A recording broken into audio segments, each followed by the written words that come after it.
Borrell, the EU's High Representative for Foreign Affairs. Is the debate with the Prime Minister of Estonia, Kaja Kallas, the EU's role in a changing world and the security situation of Europe following the Russian aggression and invasion of Ukraine. Let me start by saying, dear Prime Minister, dear Kaja, dear colleagues, this session today is devoted to one of the most pressing issues, the EU's changing role in a changing world. Putin's invasion shattered the peace our generation has known. It has changed everything. And Europe's response must be proportionate to the serious, real and growing threat to our collective security.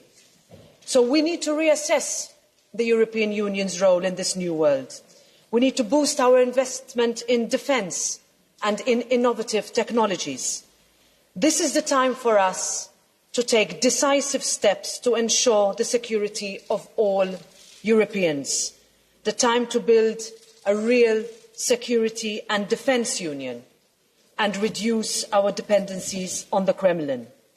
What we have seen so far in terms of European coordination, solidarity and unity is unprecedented, and this must be the blueprint of what we do going forward. Our people and our states have welcomed more than 1.5 million Ukrainians into our communities, our homes and our hearts. We have matched massive sanctions with practical solidarity in a show of European values. And I know we can go further still, and we must all do what we can. We have with us today Prime Minister of Estonia, Kaja Kallas. Kaja, thank you for accepting our invitation to address the Parliament and the people of Europe as part of our new This is Europe debates, where different EU leaders can be present to discuss our common agenda. We are also so pleased to welcome you back among us now as Prime Minister of Estonia, a member state of the European Union that shares a near 300-kilometre border with Russia. Let me assure you, Prime Minister, that you will find us together in opposing this invasion, in ensuring a clear response to dealing with the Kremlin, and in ensuring that democracy prevails. We stand together for Ukraine. We stand together with Ukraine. Prime Minister, you have the floor.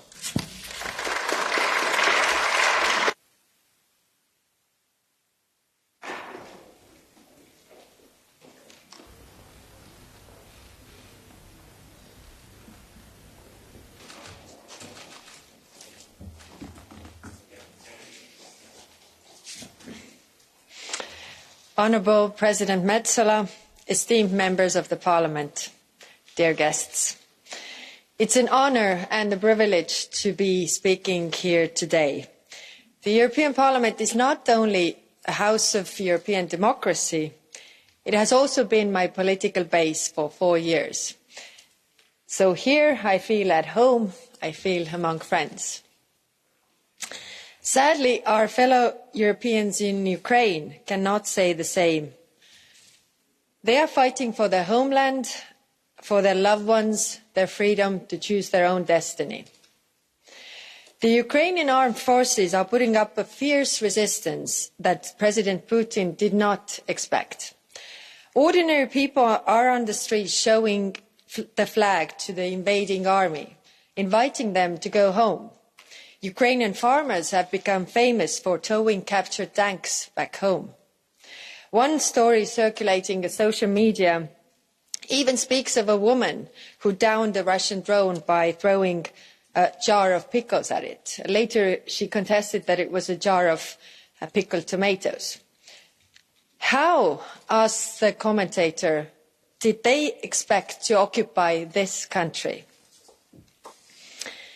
At the same time, many others are streaming across borders. Over 2 million have reached safety in the European Union. These refugees will keep coming. In the words of one humanitarian worker, in a conflict, always watch which way the refugees are going. In the current war, they are headed for the European Union, not for Russia. Putin's war is an act of raw military aggression against an independent and sovereign country that wants nothing more than to fulfill its own European dream. The aim is to terrorize civilians. We have seen it before in Grozny, we have seen it in Aleppo. Kindergartens, hospitals, residential buildings are targeted in contravention to the international humanitarian law. You have been doom scrolling on your phones just like I have, so I do not need to tell you of the atrocities taking place now, every day, in places like Kharkiv, Mariupol, as well as Kiev, where many people are without water, electricity, food. Putin's war has also left ordinary Russians without access to the truth. They are living in isolated infospace. We thought that in times of the internet, this could no longer be possible, but it is. Our task is to break the wall of lies. It is a complicated task. We need to mobilize our technological potential to win the war for truth. And it goes without saying that global internet platforms have a huge role to play. If you allow me, Madam President, I would also like to address the Russian people directly. Dear Russian friends, the European Union is not acting against you. Our measures are intended to isolate President Putin and his government, which is conducting a brutal war against Ukraine. You are now seeing only the beginnings of deprivation, which will become much worse as our sanctions kick in. Your government is already instituting practices that are familiar to me from the Soviet times, like censorship, like threatening journalists with the 15-year prison sentences for speaking about the war, like rationing for foodstuffs, like asking teachers to report on the political sympathies of their pupils and their parents. Global companies are pulling out of Russia. Airlines are no longer flying. You can no longer use your Visa and MasterCards. None of this is directed against you. It is directed against President Putin and his government. We understand that it hurts you, but it also hurts us. It hurts you because autocrat does not care for the people. He only cares for his power. That is something that is so hard to understand in a democratic world. Last year's Nobel Peace Prize laureate, Novaya Gazeta editor-in-chief Dmitry Muratov called this a question between, and I quote, people for the state or the state for the people. Dear Russian friends, we continue to hope for a democratic and stable Russia that is respectful of its neighbours and is governed by a rule of law. Madam President, dear members, since the 24th of February, which coincidentally was the 104th anniversary of Estonia's independence, the world has changed. President Putin's invasion of Ukraine has ushered in a period of insecurity on our continent that we have not seen since 1939. And like we saw after the Second World War, our world will not return to the status quo ante. Russia's relationship with the outside world will be different. How to restore the trust in respecting international law and order? European attitudes towards security will be different, and our institutional setups will need to adjust. And we might just have rediscovered what the liberal international rules-based order was all about in the first place. So in short, we will in the future speak about before times and the after times. The free world has already begun to respond, and the European Union has been at the forefront of this response, which itself is a welcome change. The EU is not normally seen to be a particularly nimble organisation, But in terms of security, we have changed more in the last couple of weeks than we have in the last 30 years. We have imposed 3 packages of tough sanctions on top of those existing already since Russia's invasion to Donbas and annexation of Crimea in 2014. We have frozen assets, stopped Moscow's access to its reserves held abroad, and thrown Russia out of SWIFT. We have closed our airspace to Russian-registered, owned and operated aircraft. We have shut down disinformation channels masquerading as media outlets. And we have acted to use the European Peace Facility to send €500 million in much-needed defensive weapons and non-lethal aid to Ukraine. The EU has acted with an urgency, conviction and unity that has surprised President Putin and the world. And dare I say, we have also surprised ourselves. We have indeed acted as a geopolitical union. Our citizens have responded as well by opening their pocketbooks and their hearts, by welcoming refugees, often into their own homes, by volunteering on humanitarian missions, by collecting food, clothing and medicines for those fleeing the war. And let's not forget about the Irish fishermen. Our citizens are showing a generosity of spirit that makes me proud to be Estonian and proud to be European. I know a bit about kindness of strangers. As many of you know, I am the child of deportees whom Stalin sent away to Siberia.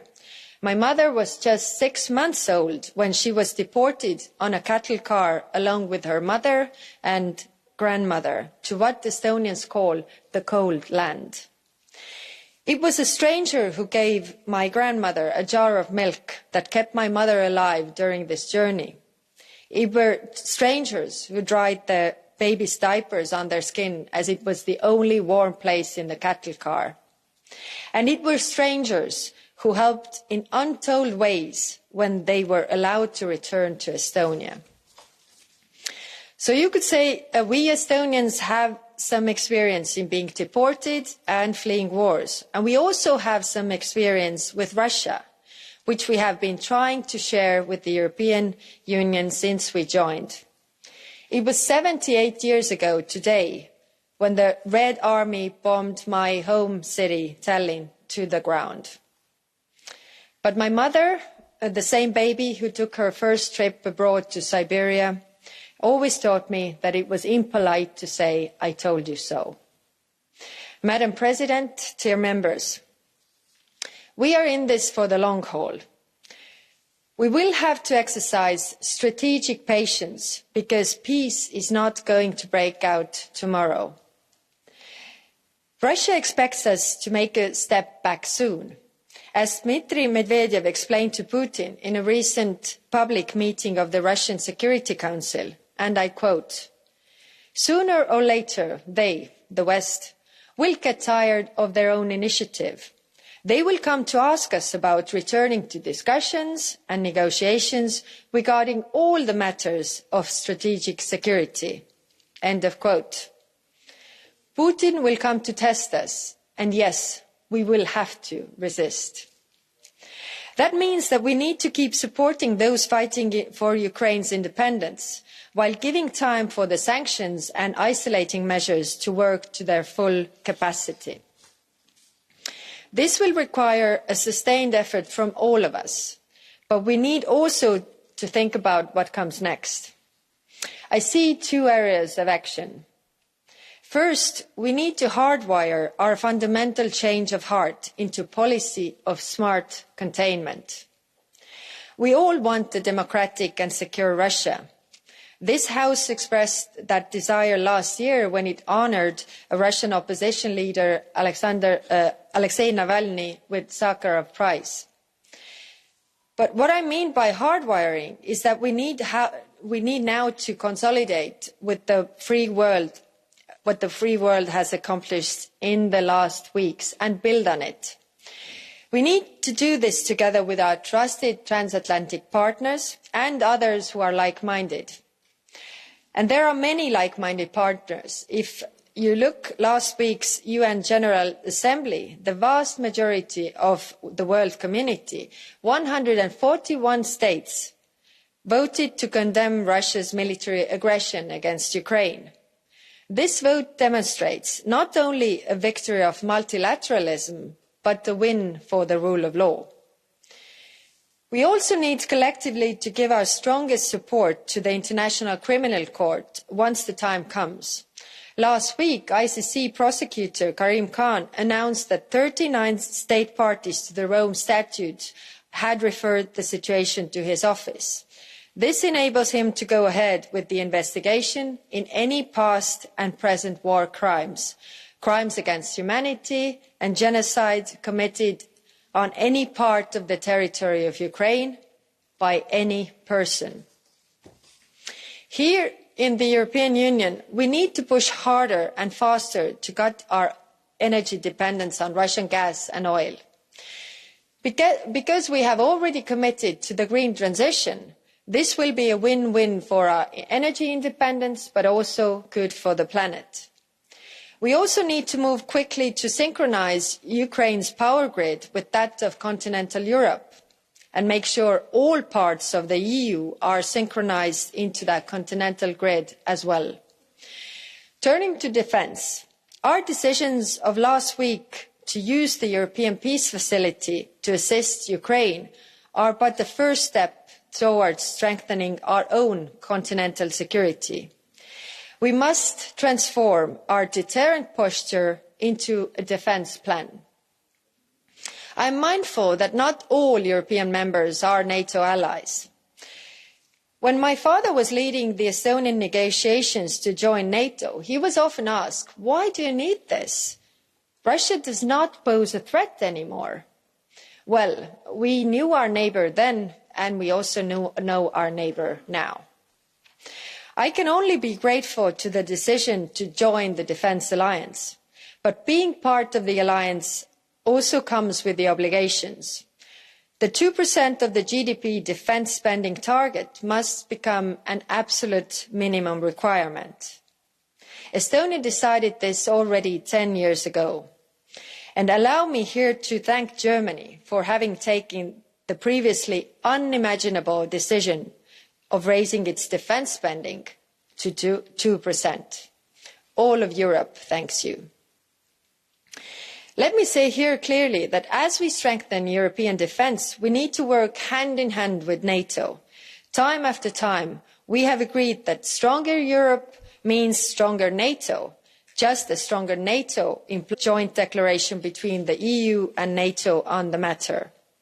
A stronger European defence means planning our spending wisely and in coordination.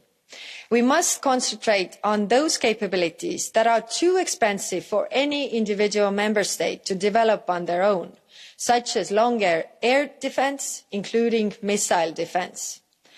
Our European capabilities need to be mobile so we can move them quickly if we need to, and they need to be state-of-the-art.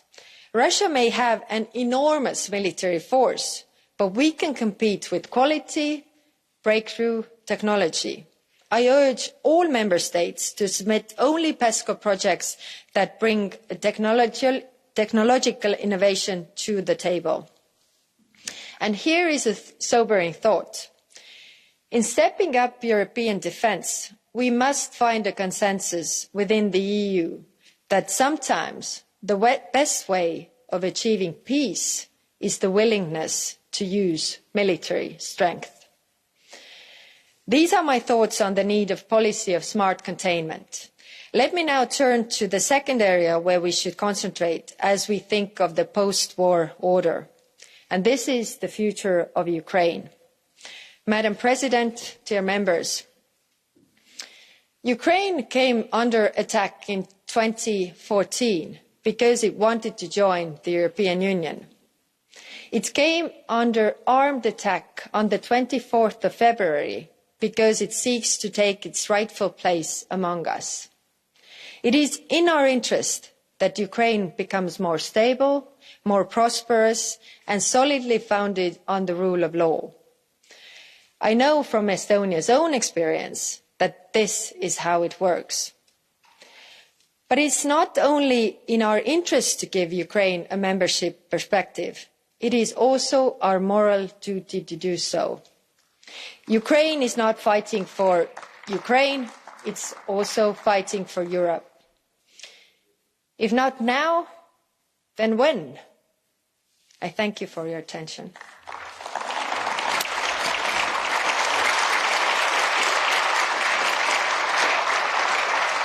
Thank you. Thank you very much, Prime Minister. I give the floor now to the High Representative and Vice President of the Commission, Josep Borrell.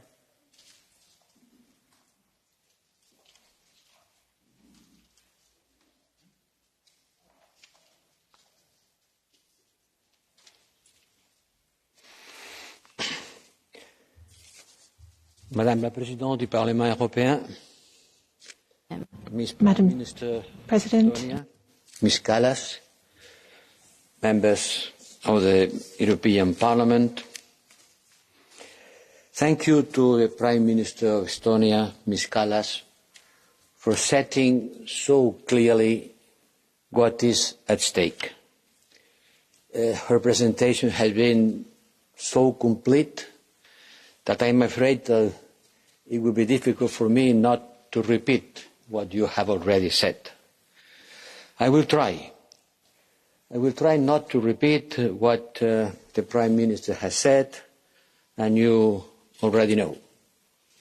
And I want to bring to this House a double message. First, we have done a lot. Second, we have done enough. First, we have done a lot, breaking taboos and advancing in something that was unthinkable some days or hours before. But certainly it's not enough and we should have done it quicker. So let's be self-praising, but at the same time, let's be self-critical. Because the challenges that we are facing will require a strong stance from our side and will require to be ready to pay a price. To pay a price because the consequences of the war will be long-lasting, and the consequences of this war will be shaping European policies for the years and for the decades to come. We are going to face the problem of gas supply, refugees, changing, above all, what do we understand by security and defence policy of the European Union, and the fragmentation of the world economy that will certainly result from the weaponization of interdependency, which is no longer something to be discussed on academic circles, is not an abstract concept, is a reality. Weaponization of interdependency. And certainly we are dependent of Russian gas, and the first thing to do is to cancel this dependency. Dear members of the European Parliament, when the phone rang at 5 o'clock in the morning 2 weeks ago, and my head of cabinet voice told me they have started bombing Kiev, I felt the page of history turning. And I felt that we were entering in a new era, in a new moment of the history, in an occasion in which we Europeans, we should be able to really face the challenge that Russia is putting to us. And in order not to repeat what Ms. Prime Minister has already said, allow me to make some evaluations about, in general terms, what's going on this new era of our history. The first one is that the fact that we Europeans don't like war doesn't allow us not to think about war. Si nous, les Européens, on n'aime pas la guerre, on en a fait trop parmi nous. We Europeans, we do not like war, but we have waged war amongst each other. It has left us with a bitter taste. Now we no longer want to wage war, but that doesn't mean other people don't want to. You need multiple sides to come to peace, but only one side to wage war. And now we are facing this war because Putin has a certain vision of a history that is completely different to ours.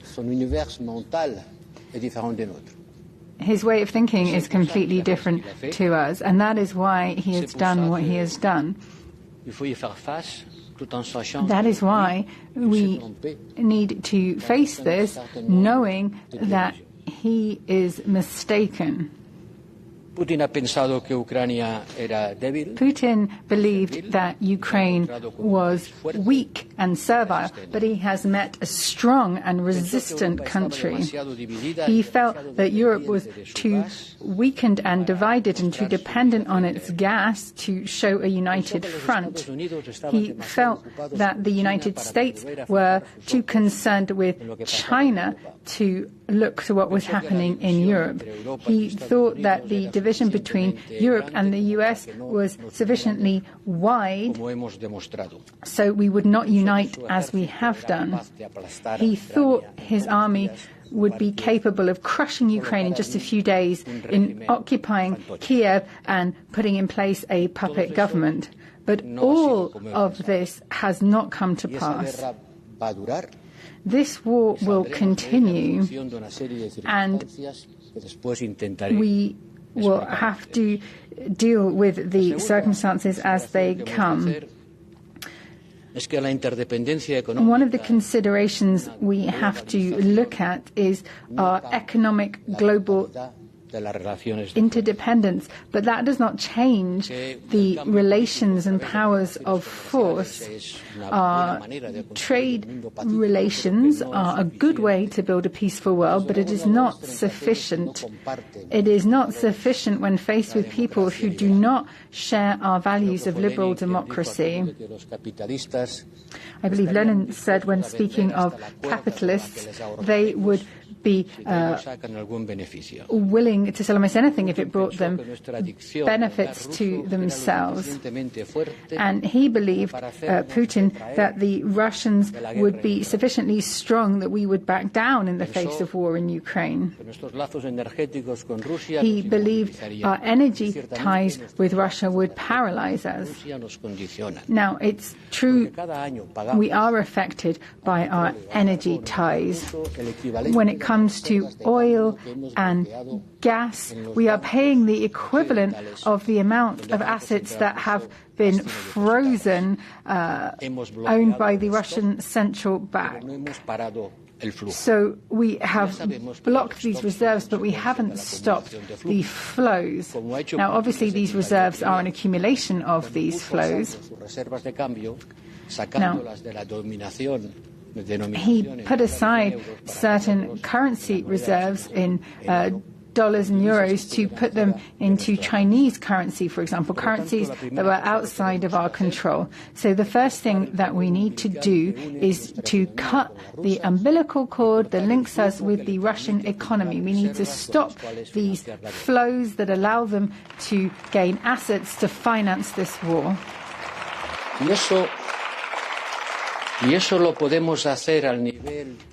This is something that we can do at a macro-political level, as the Commission did yesterday with a new directive. That means that by the end of the year we will have cut our dependence on Russian energy by 2/3. It is a difficult objective, but something which is achievable if we really put our minds to it. And this requires macroeconomic measures, technical measures. It also means that European citizens need to turn the heat down in their houses. Everybody needs to make an individual effort when it comes to cutting use of gas, the same way we would use less water if there was a drought, and the same way we all work together to wear masks to tackle COVID. The communal efforts we made in the face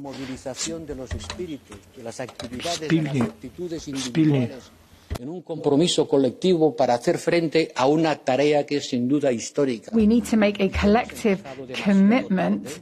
We started too late, but it is better late than never.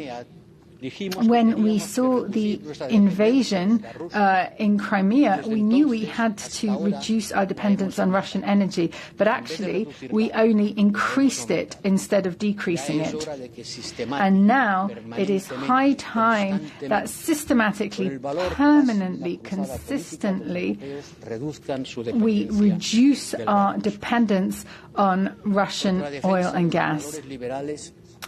Defending our liberal values will not be possible unless there is a political commitment and citizens willing to pay a price for this. It would simply be a chimera. It would be empty words unless we are willing to act, to be more united, to be more coordinated, and to pay the inevitable price that any kind of structural change will bring, such as changing the energy mix of an entire continent. We also need to tackle the narrative. I was speaking to people from the Middle East, from China. People believe that we, Westerners or those in Ukraine, started the war, that we were using nuclear threats, that the fault was on our side, starting this Third World War, as they called it. So it's very important to tackle that way of thinking. And we also need to develop our own facts. We need to get the information across. I think there's a huge amount of diplomatic work to be done. We have to speak loudly from the side of Europe to explain what is really happening. Not everybody has the same clear vision of what is happening in Ukraine. We have false messages, propaganda, lies, which can contaminate the minds of those who do not have any further information than that. So it is our information to provide those facts, that truth of what is happening on the ground. It's important also to separate the regime of Putin from the Russian people. Now, we have called this war Putin's war, and it is his war. He is the one that decided to wage this war. And I think it's important that we make a distinction between one person supported by a regime, supported by oligarchs, based on corruption, on exploiting the wealth of a country, and on the other hand, the Russian people who have come out on the streets to protest against the war. Thousands of citizens who have been imprisoned because they protested in Russia. They deserve our solidarity and support, as do the citizens of Ukraine. This conflict will last. It will be like COVID. It's not just going to disappear overnight. It is going to leave a mark on history. The way this war develops will develop on a number of factors that we don't necessarily control. The balance of military power on the ground.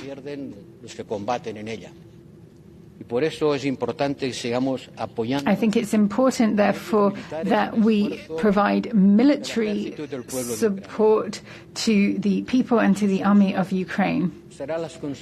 Secondly, the consequences of the sanctions that we have applied against Russia, the financial and economic sanctions. The Russian economy is not that interlinked with the global economy. It is basically pumping out gas, and it uses money from these energy transactions to fund its military, to expand its influence where it can, to the Caucasus, now to Ukraine. So it will depend what effect these sanctions have. It seems Russia is now risking default on some of its external debt. The fall of the ruble has been very striking. It shows the weakening of the economy, but unfortunately this will also have an impact on the people. Unfortunately, though, these sanctions will not show effect in the next few days. It's something that will take place over the longer term. We need to continue increasing pressure through the options that we have. Member states are working on a new package of sanctions. It involves around 100 people responsible at different levels of government, more economic sanctions. I hope that these will be adopted before the end of this session today. También va a depender de la movilización internacional contra la guerra. It also depends on the international mobilization against the war. We should be proud of the extraordinary diplomatic solidarity. 141 countries supported Ukraine and only 4 supported Russia. We have North Korea, Belarus, and Eritrea. So there were also a lot of companies which abstained. There were abstentions in Africa. It's important to understand this in the context of what is happening in the world. We need to strengthen our ties with countries that, for one reason or another, through fear of Russia, perhaps, those who are concerned about showing an independence of thought and action, rather than condemn Russia, they chose to abstain or not participate in the vote. North and South America has been very united when it comes to condemning Russia. Africa, not so much. From a geopolitical point of view, we really need to focus on links to African countries so that we can be united when we come to a critical moment such as this one. Putin tried to invade the cities rapidly. He wanted to take Kyiv in just a week, but Kyiv is still resisting. All of the Ukrainian cities are resisting.